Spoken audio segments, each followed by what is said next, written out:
దీన్ని ఏదైతే సాయుధ చర్యలు మనం నిలుపుకోవాలని చెప్పి అనుకున్నామో సాయుధ బలగాల మీద, వాటిని అంటే ప్రతిఘటించడం అనేటువంటిది, వాళ్ళు సాయుధ బలగాల వైపు నుంచి, ప్రభుత్వం వైపు నుంచి మనకు వ్యతిరేకంగా జరుగుతున్నటువంటి అభియాన్లను, ఆపరేషన్స్ను ఆపే నిర్ణయం ఏది తీసుకోలేదు. కాబట్టి మన ఆత్మరక్షణలో భాగంగా ప్రతిఘటించాలి అని చెప్పి అనేటువంటిది, మళ్ళీ ఒక లెటర్ పంపించాలి అనేటువంటిది కామ్రేడ్ బిఆర్ నన్ను గైడ్ చేస్తూ లెటర్ రాసిన. అంతే తప్ప మొత్తంగానే ఈ సాయుధ పోరాట విరమణ అనేటువంటి నిర్ణయమే తప్పు, దాన్ని వెనక్కి తీసుకుంటున్నాం అని చెప్పనేటువంటిది కాదు. దానికి కావాల్సినంత సాక్ష్యాలు మన దగ్గర ఉన్నాయి. మన సీసీ కామ్రేడ్స్ని అడిగి మీరు చూడండి, అందరి దగ్గర ఉంటాయి. నేను ఎస్జెడ్సీ కామ్రేడ్స్కి చెప్తున్నా, సీసీ కామ్రేడ్స్ కొంతమంది తెలియకపోతే వాళ్ళు కూడా చూడండి. సీసీ కామ్రేడ్స్కి తెలుసు, మాకు అందుబాటులో ఉన్న కామ్రేడ్కు తెలుసు, తన దగ్గర ఇంకా చాలా వివరాలు ఉంటాయి.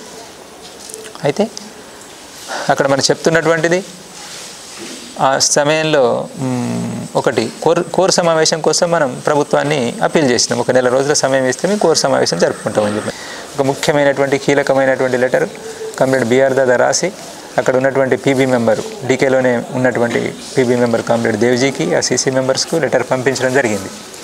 ఆ తర్వాత అదొక లెటర్. దాని తర్వాత నాతోటి మేము కొంత దూరంగా ఉండి ఇదంతా చేస్తున్న క్రమంలో నేను తనకు దాదాకు లెటర్ రాయడము, దాదా అక్కడి నుండి నాకు లెటర్స్ పంపించడం అని చెప్పినటువంటి ఆ లెటర్స్ అన్నీ కూడా సీసీ కామ్రేడ్స్ ముందు ఉన్నాయి.